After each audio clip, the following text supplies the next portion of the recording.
Du 24 octobre au 4 novembre prochain, la scène musicale accueillera Casse-Noisette avec le Ballet national de Chine.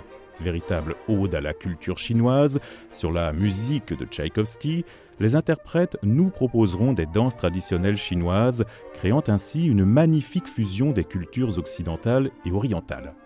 Située sur l'île Seguin, à l'ouest de Paris, dans le département des Hauts-de-Seine, nouveau modèle culturel et projet artistique pour tous, la scène musicale s'est imposée en un peu plus d'1 an comme l'île de toutes les musiques, de tous les spectacles et de tous les publics.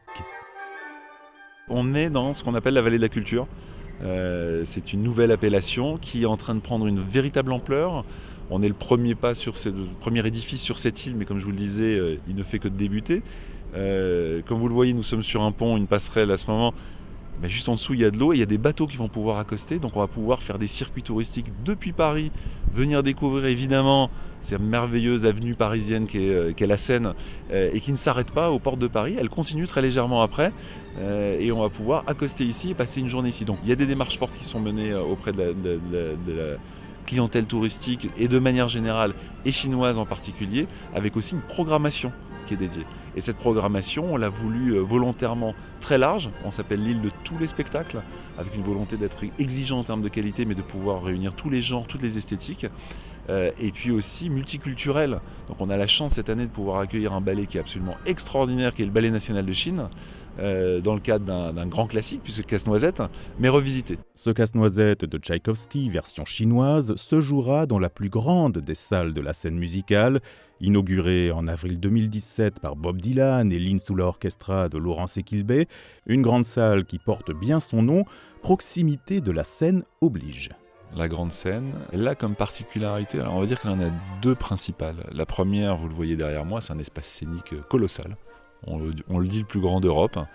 Qui peut le plus, peut le moins, c'est-à-dire qu'on peut aussi le réduire considérablement, lui donner une modularité folle. On a déjà fait des spectacles avec des toutes petites ouvertures de scène très théâtrales quelque part, et on a cette capacité à pouvoir réduire les espaces également dans la salle.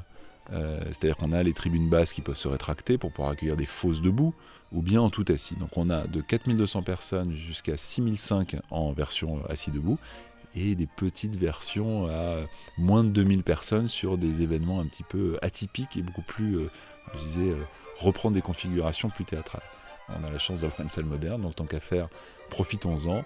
On a des sorties air conditionné un petit peu partout, il fait toujours une température agréable. Et surtout, le traitement acoustique, on a pu bénéficier, vous avez vu l'auditorium avant, des mêmes acousticiens que pour l'auditorium. C'est-à-dire qu'on a eu un traitement par le cabinet Toyota, Monsieur Toyota, et ça a permis d'avoir plutôt de la musique amplifiée, puisqu'on a un traitement absorbant, c'est la différence entre les deux. Donc il y en a un qui est réverbérant et l'autre qui est absorbant, mais dans lequel on peut quand même faire aussi du philharmonique. On a eu, il y a très peu de temps encore, sur un grand spectacle de Bartabas, le philharmonique de Radio France qui était ici, avec des chœurs. Et puis, bien entendu, sur le Ballet national de Chine, puisque le ballet c'est merveilleux, mais la musique, si elle est en live, ça l'est encore plus. On a la chance d'avoir l'orchestre Pas de Loup avec 60 musiciens qui seront situés derrière moi en fosse. Un autre grand artiste aurait dû succéder au Ballet national de Chine en novembre, c'est Charles Aznavour.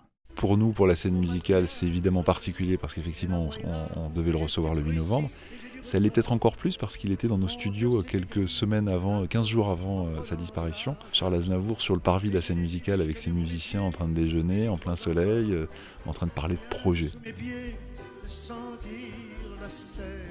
Un hommage musical sera peut-être rendu à Charles Aznavour à la scène musicale.